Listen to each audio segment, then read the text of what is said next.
الحمد لله وكفى وسلام على عباده الذين اصطفى أما بعد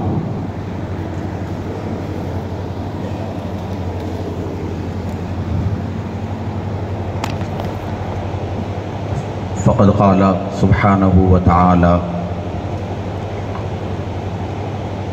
فلولا نفر من كل فرقة منهم طائفة ليتفقهوا في الدين ولينذروا قومهم إذا رجعوا إليهم لعلهم يحذرون وقال رسول الله صلى الله عليه وسلم العلماء مصابيح الأرض وقال العلماء ورثة الأنبياء وقال مثل العلماء في الأرض كمثل النجوم في السماء سبحان ربك رب العزة عما يصفون وسلام على المرسلين والحمد لله رب العالمين اللهم صل على سيدنا محمد وعلى آل سيدنا محمد مبارك وسلم اللهم صل على سيدنا محمد وعلى آل سيدنا محمد مبارك وسلم اللهم صل على سيدنا محمد وعلى آل سيدنا محمد مبارك وسلم قابل احترام اس اجلاس کے محرک اور روح رواں اور خدام دین ٹرسٹ کے معتمد برادر عزیز مولانا مفتی نذیر احمد یونس صاحب قاسمی دامت برکاتہم، دیگر معزز حضرات علماء کرام، حفاظ اعظام، ائمہ باوقار،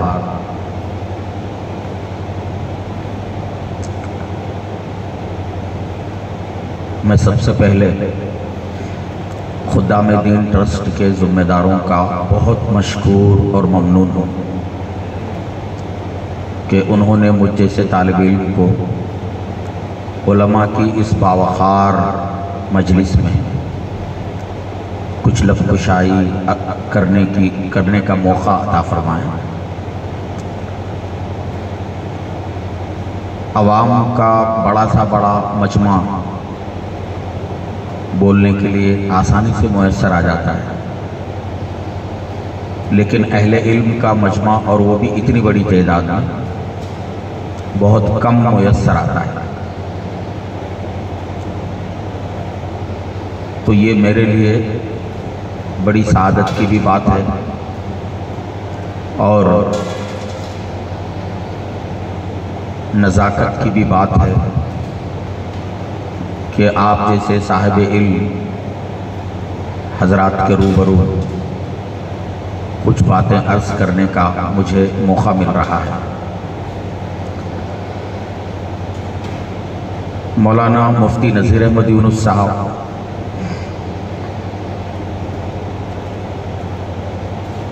اس حیثیت سے ان کی شخصیت نہایت قابل احترام اور لائق قدردانی ہے کہ اللہ تعالیٰ نے ان کو، جبکہ ان کا پس منظر درس و تدریس کا ہے، درس و تدریس کا پس منظر رکھتے ہوئے خدمت دین کے مختلف شعبوں کی طرف ذہن کا جانا اور اس سلسلے میں عملی قدم اٹھا کر مختلف دینی خدمات کے شعبوں کو زندہ کرنے کے لیے کچھ کام کرنا، اللہ نے ان کو اپنے کرم اور فضل سے یہ اعزاز عطا فرمایا۔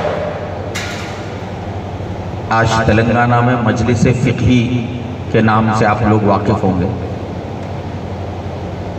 اس قسم کی مجلس فقہی ریاستی سطح پر میں سمجھتا ہوں سارے ہندوستان میں کہیں نہیں ہوگی۔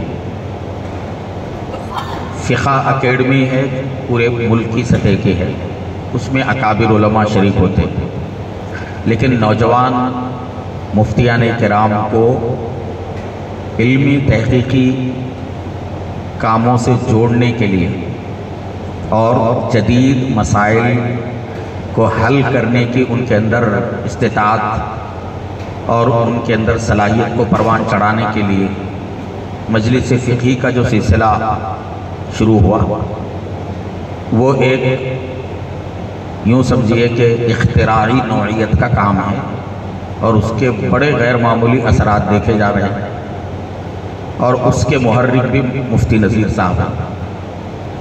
اور آج آپ خدام دین ٹرسٹ کے جس اجلاس میں جمع ہیں، اس خدام دین ٹرسٹ کا تصور پہلی مرتبہ انہوں نے پیش کیا، اور پھر بڑے ہی کامیاب انداز میں اس کو آگے بڑھایا۔ آج اتنا بڑا مجمع یہاں علماء کا جو جمع ہے، یہ سب کے سب خدام دین ٹرسٹ کے کسی نہ کسی حیثیت سے رکن ہیں، ممبر ہیں، اس سے وابستہ ہیں۔ بہرحال یہ باتیں میں اس لیے نہیں سنا رہا ہوں کہ کوئی حد سے زیادہ غلو کیا جائے یا پھر کوئی اور مقصد ہو، یہ حقیقت واقعہ ہے، اور اس کے لیے ان کے حق میں واقعتاً دعائیں نکلتی ہیں۔ اللہ تعالیٰ ان کے عزائم کو اور مستحکم فرمائے، اور اللہ ان سے مزید خدمت کرے۔ دوسری بات، میرے معزز علماء کرام، اس وقت ہماری گفتگو آپ حضرات کے درمیان جو ہو رہی ہے، یہ کوئی متعین موضوع پر شرح و بسط کے ساتھ خطاب نہیں ہے، یہ میرا آپ کے سامنے ایک مذاکراتی سلسلہ ہے، مذاکراتی گفتگو ہے۔ کسی خاص موضوع پر خطاب کی نوعیت الگ ہوتی ہے، اور اپنے ہم پیشہ اور ایک ہی منزل کے مسافروں کے درمیان جو تبادلہ خیال ہوتا ہے، اس کی نوعیت الگ ہوتی ہے۔ ہم سب ایک ہی میدان کے لوگ ہیں، اور ہم سب کی منزل ایک ہے، تو میری گفتگو دراصل مذاکراتی نوعیت کی ہوگی، اور ہم آپس میں تبادلہ خیال ہمیں کرنا ہے۔ ایک شعبے سے وابستہ لوگ جب ایک جگہ جمع ہوتے ہیں تو وہ آپس میں اپنے تجربات اور اپنے خیالات آپس میں شیئر کرتے ہیں، اور اس سے جو ہے فائدہ ہوتا ہے۔ مجھے یقین ہے کہ اس مجمع میں صلاحیتوں کے اعتبار سے مجھ سے کئی گنا زیادہ قابل شخصیات موجود ہیں، اور ہمارے جو نئے نوجوان علماء کی جو کھیپ اس وقت تیار ہو رہی ہے، وہ چونکہ نئے حالات کے پروردہ ہیں، اس بنا پر ان کی صلاحیتیں اور ان کے کام کا نہج اور ان کی سوچ، عزائم میں بلندی، یہ ہر اعتبار سے قابل تعریف ہے۔ ہم سب خدام دین ہیں، اور ہمیں آپس میں مذاکرہ کرنا ہے، اور مذاکرے سے فائدہ ہوتا ہے۔ معزز علماء کرام، خدام دین جب کہا جاتا ہے نا، تو عام طور پر اس سے مراد علماء، حفاظ، ائمہ کا طبقہ ہوتا ہے۔ اگرچہ خدام دین اپنی وسعت کے اعتبار سے یہ تعبیر ہر اس بندے کے لیے استعمال کی جا سکتی ہے جو کسی نہ کسی اعتبار سے دینی خدمت کر رہا ہو، چاہے وہ عالم ہو یا غیر عالم۔ اس میں کوئی شک نہیں ہے کہ اس وقت ان گئے گزرے حالات میں جتنی دینی خدمات ہو رہی ہیں وہ بیشتر دینی خدمات مدرسے کی چٹائیوں پر پڑھ کر نکلنے والے ان علماء کرام ہی سے انجام دی جا رہی ہیں۔ یہ حقیقت ہے، اور ہمارے ملک کے جو حالات ہیں اور اس سے یہ بات بالکل پوری طرح سے جو ہے واضح ہو جاتی ہے۔ البتہ یہ ضروری ہے کہ علماء، ائمہ، حفاظ کے علاوہ بھی جو طبقہ عصری تعلیم کا سماجی میدان میں اور دیگر میدانوں میں کام کر رہا ہے، وہ بھی دینی خدمت ہے، اور ان حضرات کی خدمات بھی قابل قدر ہیں، اور ہم علماء کرام کو ان کی حوصلہ افزائی کرنا چاہیے۔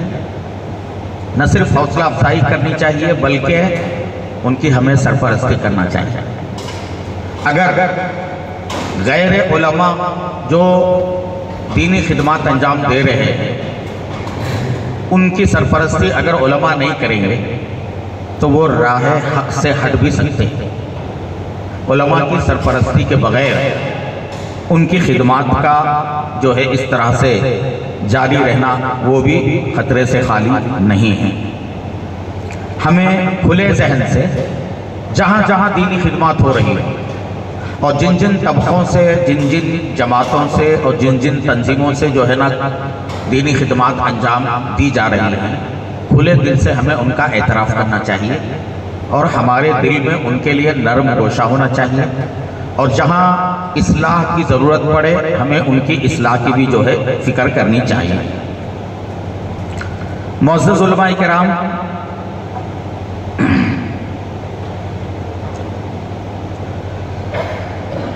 جیسے کہ آپ نے مفتی صاحب کی تمہیدی گفتگو سے سمجھ لیا کہ مجھے جو عنوان دیا گیا ہے ملک کا بدلتا منظرنامہ اور خدمات دینیہ، ملک کا بدلتا منظرنامہ اور خدمات دینیہ کہیں یا ملک کا بدلتا منظرنامہ اور علماء کرام کی ذمہ داریاں کہیں، دونوں کا مطلب ایک ہی ہے۔ میں عام اس وقت جو فوکس کرنا چاہتا ہوں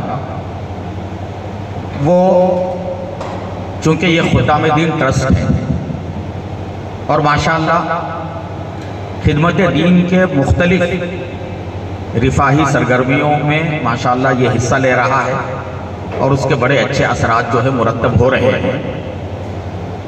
موجودہ حالات میں ملک کے بدلتے منظرنامے میں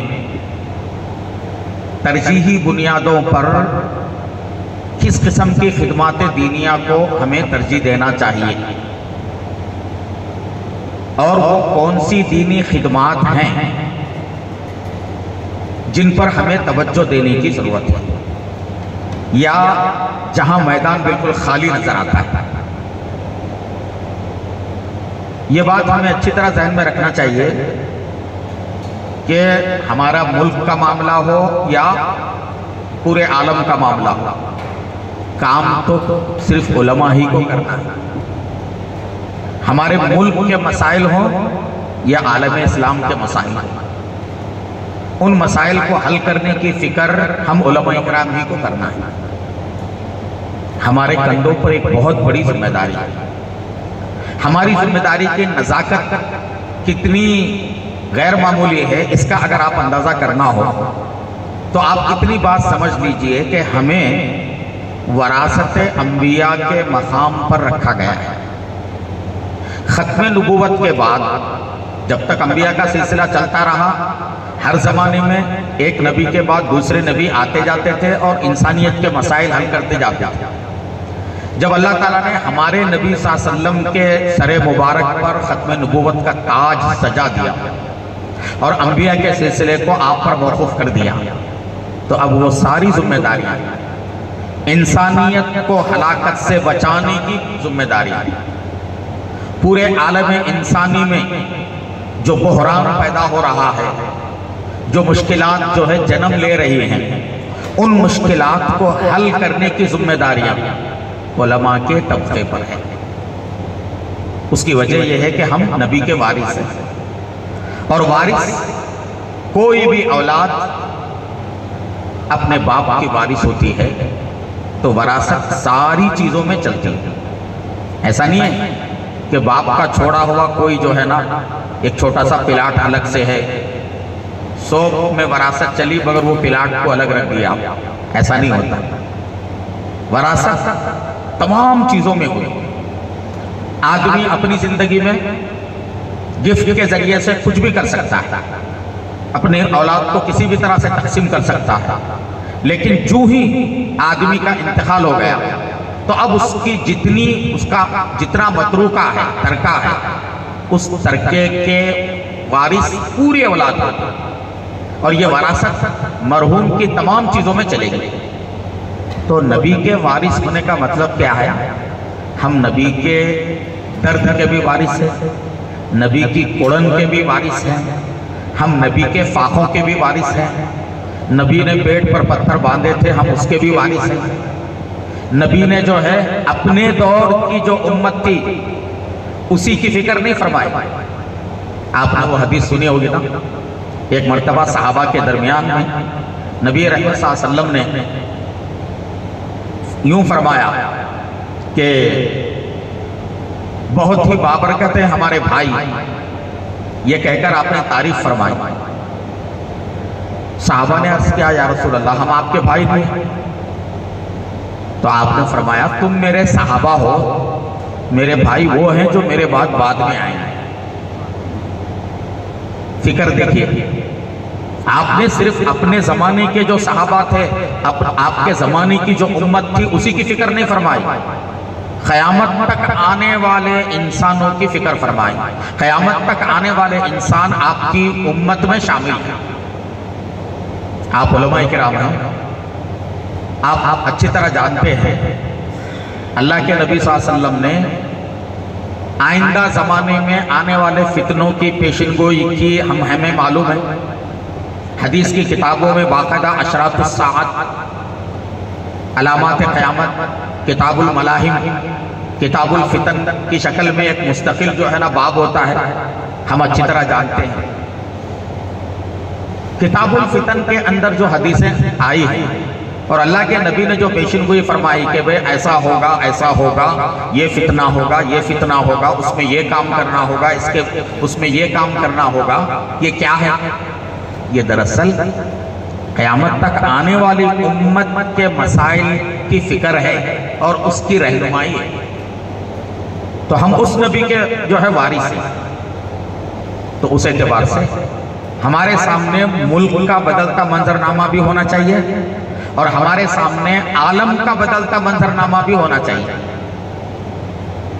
اس وقت جو ہے ملک کا بدلتا منظرنامہ بھی بہت نازک ہے اور عالم کا بدلتا منظرنامہ بھی بہت نازک ہے۔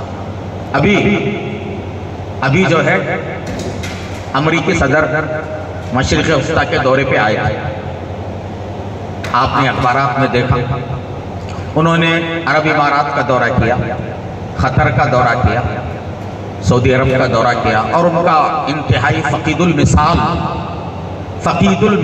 ان کا استقبال کیا گیا۔ وہ استقبال ایسا تھا کہ اس میں اسلامی حمیت اور غیرت کو پیروں تلے رون دیا گیا، ہماری بیٹیوں کی عزت کو پامال کر دیا گیا۔ یہ وہ حکمراں ہیں جنہوں نے دولت کو اپنا معبود بنا لیا ہے، یہ دولت کے پجاری ہیں۔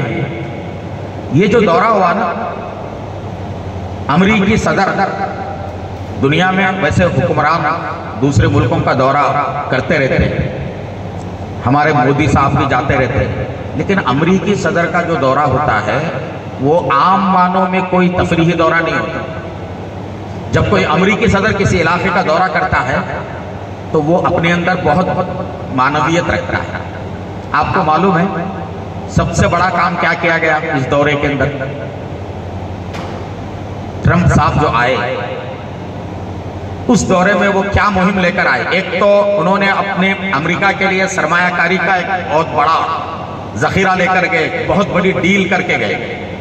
سعودی عرب نے کئی سو ارب ڈالر کے سرمایہ کاری کا وعدہ دیا، قطر نے وعدہ کیا اور عرب امارات نے بھی جو ہے وعدہ کیا۔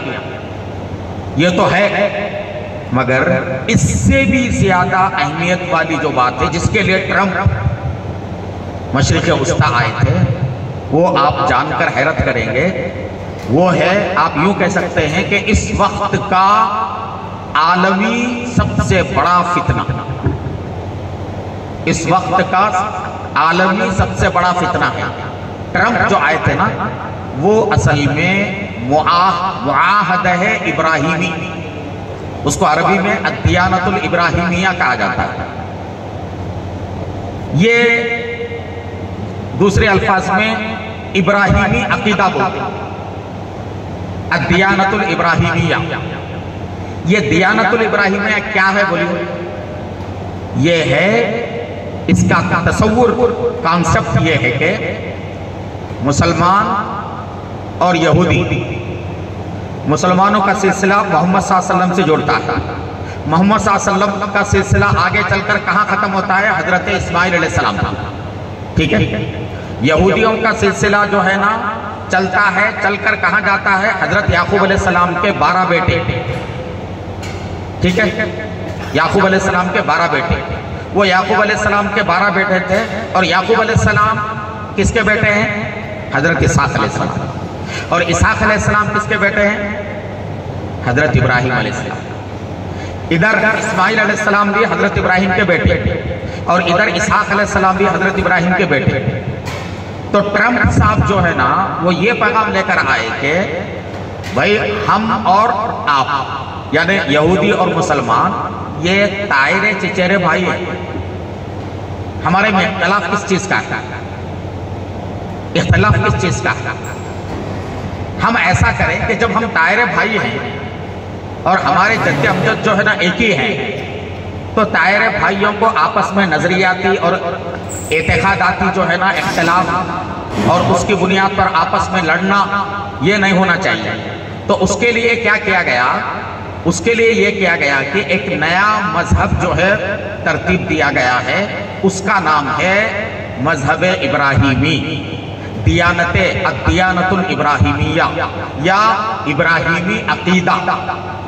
یہ ابراہیمی عقیدہ کیا ہے بولے تو ایک ہی جگہ ایسا سنٹر ہو، ایک طرف مسجد، ایک طرف گرجا گھر، اور اسی جگہ جو ہے نا ایک طرف جو ہے نا یہودیوں کی عبادت گاہ، یہ تین چیزیں ایک جگہ ہونا چاہیے۔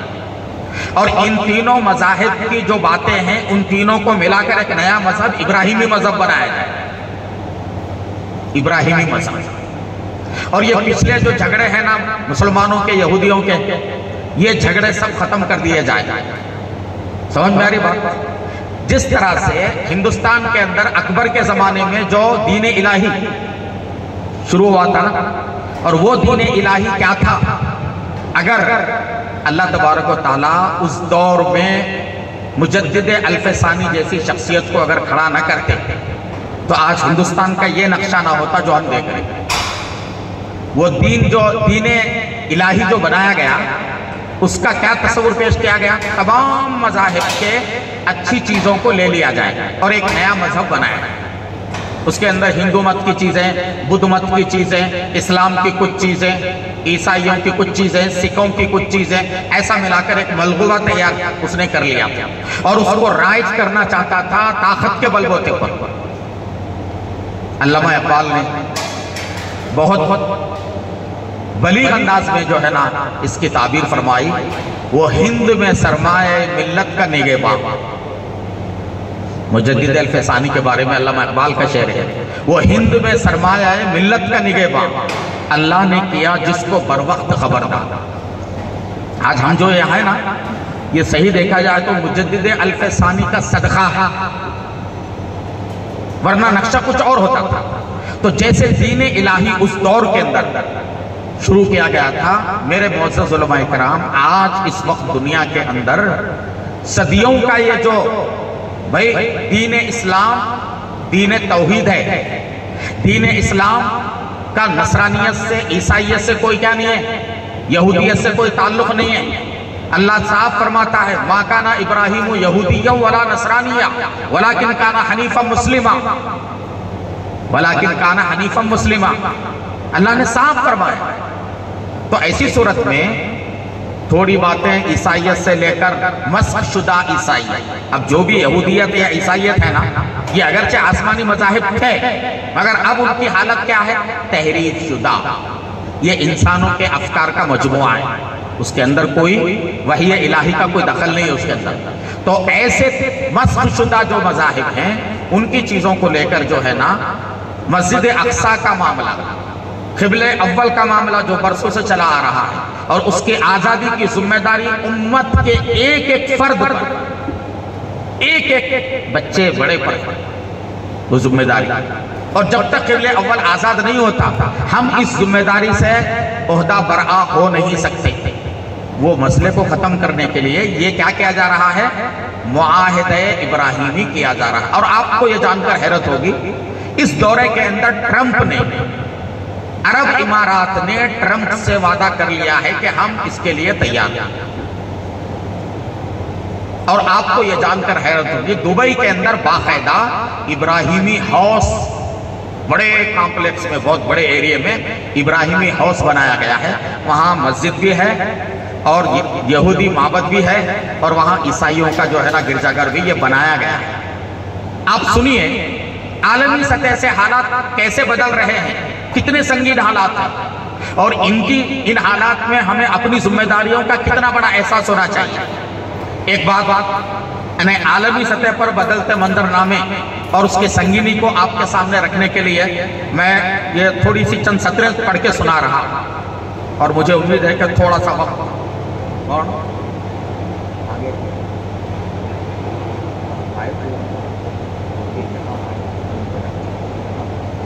تو ایک میں مختصر سی تحریر سنا رہا ہوں۔ انتہائی اہم خفیہ اسرائیلی منصوبہ بے نقاب، یہ عنوان ہے۔ یہ خفیہ معلومات اگر لوگوں تک نہ پہنچیں تو وہ یقیناً پچھتائیں گے، کیونکہ ان میں ٹرمپ کی مشرق وسطیٰ میں آمد کا مقصد اور امت مسلمہ کے خلاف یہودیوں کے تباہ کن منصوبے بے نقاب کیے گئے ہیں۔ کیا ہیں وہ؟ روسی خفیہ ایجنسی نے اسرائیلی موساد میں رسائی حاصل کی، امریکی اور برطانوی خفیہ اداروں کے ساتھ ایک بڑا اور خطرناک منصوبہ جس کا ہدف عرب اور مسلمان ہیں، اس کا افشا کر دیا گیا ہے۔ ایک خفیہ روسی انٹیلیجنس ذرائع کے مطابق انہوں نے اسرائیلی موساد کے سسٹم میں داخل ہو کر ایک بڑا راز معلوم کیا ہے۔ یہ منصوبہ عربوں اور مسلمانوں کے خاتمے اور اسلام کو مٹانے کے لیے تیار کیا گیا ہے، اور اس وقت عرب حکمرانوں کی مدد سے اس پر عمل جاری ہے۔ یہ جو محمد بن سلمان ہے نا، یہ آخری یعنی اسلام کو مٹانے اور اسلام کی اصل شکل و صورت کو جو ہے نا بالکل ہی بدل کے رکھنے کے لیے یہ بندہ جو ہے دجال ہے۔ اصل دجال ظاہر ہونے سے پہلے جو ہے نا یہ دجال آیا ہوا ہے۔ تو یہ منصوبہ عربوں اور مسلمانوں کے خاتمے اور اسلام کو مٹانے کے لیے تیار کیا گیا ہے، اور اس وقت عرب حکمرانوں کی مدد سے اس پر عمل جاری ہے۔ وہ خفیہ رپورٹ کیا ہے؟ خفیہ رپورٹ میں درجہ ذیل نکات ہیں۔ نمبر 1، اسلامی تعلیمات کی سیکولرائزیشن کرنا، یعنی ان کو اسلامی تعلیمات کو سیکولر بنانا۔ وہ کیسے؟ کہتے ہیں کہ ہم عرب حکمرانوں کی مدد سے شدت پسند اسلام کا خاتمہ کرنا چاہتے ہیں۔ عرب حکمرانوں کی علماء سے درخواست ہے کہ توجہ کے ساتھ سنیں۔ ہم عرب حکمرانوں کی مدد سے شدت پسند اسلام کا خاتمہ کرنا چاہتے ہیں اور اس کی جگہ ایک سیکولر اسلام متعارف کروانا چاہتے ہیں۔ اس منصوبے کو ابراہیمی مذہب اور مذاہب کا اتحاد اور عالمی امن کا جو ہے نام دیا گیا ہے، اور عالمی امن جیسے نعرے کے تحت نافذ کیا جائے گا۔ اسلامی ورثے کی تمام کتب کو نظر آتش کیا جائے گا، اسلامی ورثے کی تمام کتب کو نظر آتش کیا جائے گا، اور ان کی جگہ نئی کتابیں لائی جائیں گی۔ اسلامی متون کو سیکولر نقطہ نظر سے دوبارہ تفسیر کیا جائے گا، اور سیکولر مبلغین تیار کیے جائیں گے۔ ایک بڑی مہم کا آغاز جلد کیا جائے گا، نمبر 1۔ اس کے بعد نمبر 2، دوسرا کام کیا ہے؟ اسلامی تعلیم کا خاتمہ کرنا۔ اسکولوں اور یونیورسٹیوں سے تمام اسلامی مضامین نکال دیے جائیں گے۔ عرب ملکوں میں جو مسلم ملکوں میں، عرب ملکوں میں جو ہے نا اسکولوں کے اندر جو اسلامی مضامین ہیں، اسکولوں اور یونیورسٹیوں سے تمام اسلامی مضامین نکالے جائیں گے۔ قرآن کی تعلیم اور عربی زبان کی تدریس پر پابندی ہوگی۔ اسلامی تعلیمی ادارے بند کیے جائیں گے۔ اذان پر لاؤڈ اسپیکر کے ذریعے پابندی ہوگی۔ مساجد کی تعداد کم کی جائے گی۔ سیکولر خطیب مقرر کیے جائیں گے جنہیں تیار شدہ تقاریر دی جائیں گی۔ عبرانی اور انگریزی کو جدید علوم کی سرکاری زبان بنایا جائے گا، جیسا کہ شمالی افریقہ میں کیا جا چکا ہے۔ نمبر 3، علماء اسلام کی سرکوبی۔ علماء کرام، مبلغین اور مشائخ کا تعاقب کیا جائے گا، انہیں قتل یا قید کیا جائے گا، انہیں مجبور کیا جائے گا کہ وہ حکومتی پالیسیوں کی حمایت کریں، اگر وہ انکار کریں تو انہیں دہشت گردی، شدت پسندی اور سخت گیر سوچ کے تحت سزا دی جائے گی۔ نمبر 4، اسلامی شناخت کا خاتمہ۔ اسلامی کیلنڈر، مذہبی تعطیلات اور اسلامی لباس جیسے حجاب وغیرہ پر پابندی لگائی جائے گی۔ فحاشی، الحاد اور ہم جنس پرستی کو فروغ دیا جائے گا۔ عرب خاندان، قبائل اور معاشرتی ڈھانچے کو تباہ کیا جائے گا تاکہ 90% آبادی بدعنوان اور بے دین ہو جائے۔ نمبر 5، مساجد کا خاتمہ اور کلیساؤں کی تعمیر۔ مساجد کا خاتمہ اور کلیساؤں کی تعمیر۔ عرب ممالک میں ہزاروں مساجد کو ترقی، شہری نظم اور جدید منصوبوں کے نام پر گرا دیا جائے گا۔ بہت زیادہ سوچنے کی بات ہے۔ عرب ممالک میں ہزاروں مساجد کو ترقی، شہری نظم اور جدید منصوبوں کے نام پر گرا دیا جائے گا، ان کی جگہ 1 لاکھ کلیسا اور معبد تعمیر کیے جائیں گے۔ خاص طور پر ہوائی اڈوں، کمپنیوں، یونیورسٹیوں اور عوامی مقامات میں ایسے کلیسا تعمیر کیے جائیں گے۔ نمبر 6، مسلمانوں کی بے دخلی۔ ایک منصوبے کے تحت خلیجی ممالک میں 20 نئے شہر بنائے جائیں گے، جن میں ہزاروں معبد، کلیسا اور بارز، نائٹ کلب اور اریانی کے ساحل ہوں گے۔ ان شہروں میں 100 ملین غیر مسلم بسائے جائیں گے، جیسا کہ دبئی، سینا اور سعودی عرب میں نیوم سٹی جو تعمیر کیا جا رہا ہے، نیوم سٹی وہی ہے یہ۔ نمبر 7، آبادی کا تناسب تبدیل کرنا۔ دنیا میں جو آبادی کا تناسب ہے نا، اس میں تبدیل کرنا۔ اب تک 15 ملین غیر عرب اور غیر مسلم عرب ممالک میں داخل کیے جا چکے ہیں۔ 15 ملین غیر عرب اور غیر مسلم عرب ممالک میں داخل کیے جا چکے ہیں، جن میں صرف امارات میں 7 ملین ہیں غیر مسلم، جو کہ وہاں کی آبادی کا 70% ہے۔ مستقبل میں 100 ملین مزید غیر عرب ملکوں میں لائے جائیں گے، جن میں سے 50 ملین سعودی عرب میں بسائے جائیں گے۔ اور نمبر 8، جزیرت العرب کو یہودیت کی طرف منتقل کیا جائے گا۔ جزیرت العرب کو اللہ کے نبی کیا بولے؟ اخرج الیہود من جزیرت العرب، اخرج الیہود من جزیرت العرب۔ مگر اب کیا پلان بن رہا ہے؟ جزیرت العرب کی یہودیت کی طرف منتقلی۔ 5 ملین یہودیوں کو عرب خطے میں بسایا جائے گا، انہیں شہریت، سہولیات اور مخصوص شہر دیے جائیں گے۔ وہ اہم فوجی اور سول اداروں میں تعینات کیے جائیں گے تاکہ مکمل اختیار حاصل کریں۔ نمبر 9، خلیجی حکومتوں کا خاتمہ۔ آئندہ 10 سالوں میں خلیجی حکومتوں کو گرا کر فوجی بغاوتیں کی جائیں گی۔ 80% آبادی غیر عرب و غیر مسلم بنا دی جائے گی تاکہ عرب اور مسلمان صرف 20% رہ جائیں۔ 20 سالوں میں یمن اور سعودی عرب کو فتح کر کے پورے جزیرت عرب پر قبضہ کیا جائے گا، پورے جزیرت عرب پر قبضہ کیا جائے گا۔ نمبر 10، گریٹر اسرائیل کا قیام۔ اوپر جتنی جو ہے نا باتیں بتائی گئی نا، ان کا اصل مقصود کیا ہے؟ گریٹر اسرائیل کا قیام، عظیم تر اسرائیل کا قیام۔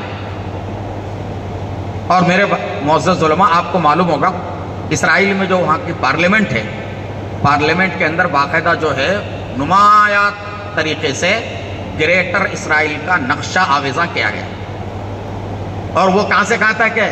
من النیل الی الفرات۔